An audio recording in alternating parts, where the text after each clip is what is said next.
até que eu queria repercutir isso com você, porque assim, a gente tem falado muito sobre essa questão do risco fiscal que representa essa PEC, muitas críticas, né, em relação à própria oposição voltada a esse orçamento, né, que o Brasil aí vai ter esse risco fiscal aumentado. Ontem o ministro Paulo Guedes, ele disse que tem esse orçamento extra que cobriria essas despesas até o final deste ano, como é proposta pela PEC. Eu queria entender, porque muita gente fala que essa PEC ela abre precedentes para que isso seja também feito mais facilmente das próximas vezes, abre precedentes, né, para futuros governantes fazerem várias PECs aí, como a gente tem visto que ultimamente têm sido feitas.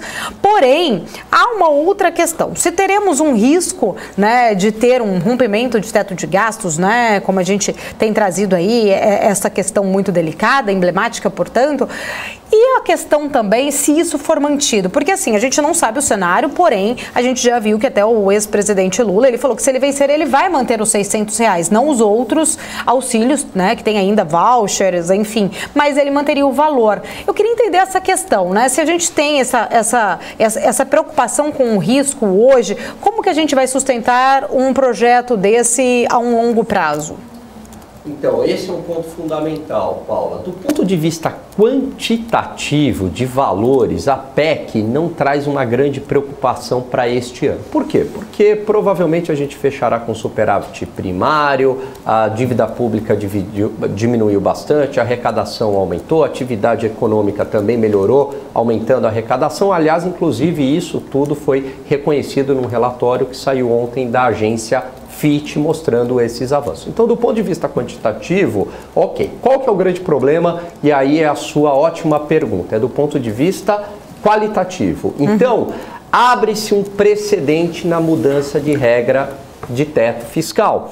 E é uma âncora que o mercado adotou, que o governo adotou e o mercado abraçou e achou muito positiva para o país, iniciada lá no governo Temer, para a gente ter um Estado mais saudável, um Estado mais eficiente, com menos gasto público, sobrando dinheiro para a infraestrutura, sobrando mais dinheiro também para o setor privado. Quando a gente acaba com essa âncora, quando a gente ou flexibiliza ela, é um problema, porque na prática a gente está falando o seguinte, olha, sempre quando tiver algum tipo de problema fiscal, o governo precisar gastar mais, o que se faz? Dá um jeitinho na regra e o governo gasta mais. É o jeitinho brasileiro na regra fiscal. Você tem um outro problema aí também.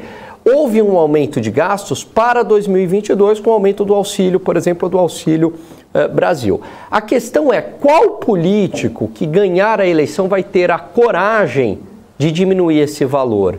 Dificilmente, porque uma vez que a população ganhou esse benefício, para você tirar depois, falar, olha, foi um benefício de curto prazo e eu estou tirando, do ponto de vista político, isso é muito ruim. Então fica muito difícil qualquer político voltar atrás em relação a isso. E pode ser pior ainda, pode ser que queira aumentar ainda mais o valor.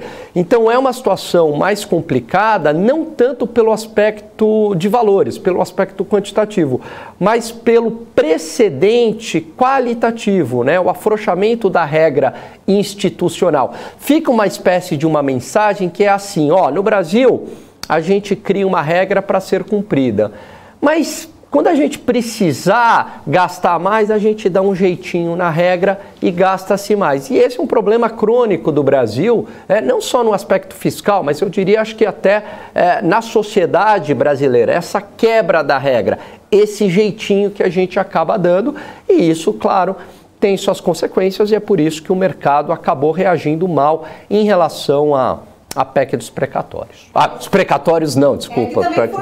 Foi outra que o mercado reagiu mal. Muito, exatamente, porque ela é mais um... exatamente, PEC atrás de PEC. É o jeitinho, né, na verdade, que acaba virando, de certa forma, abrindo esse precedente, exatamente, essa é uma grande preocupação, porque era uma exceção que vira regra. Daqui a pouco vai virar uma regra, né? Qualquer coisa, cria-se uma PEC aí que você faz alguma forma, alguma medida. Porém, acho que a minha maior preocupação, que é exatamente esse ponto que você tocou, é quem vai ter coragem de tirar depois? Não vai retirar. Então, assim, a gente tem agora realmente, né, o próprio líder do governo, o deputado Ricardo Barros, ele explicou, na verdade, que esses recursos já estão no caixa, né, tem até aqui, já estão no caixa do Tesouro, não vai ter impacto fiscal nas contas, que realmente vem, né, para quem até tinha gente aqui perguntando, da onde que vai vir esse dinheiro que o Guedes falou que já teria, são 25 bilhões da capitalização da Eletrobras, 40 bilhões de dividendos da Petrobras. Então, portanto, tem ali um caixa que, segundo o Barros, já estaria disponível. Mas se não for retirado e virar, a exceção virar aí, né,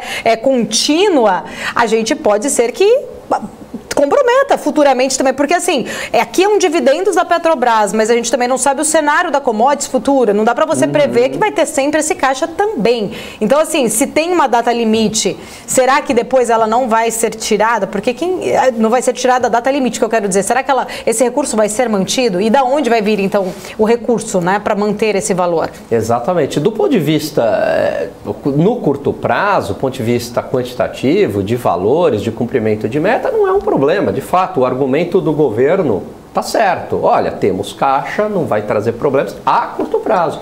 A grande questão que fica não é o curto prazo.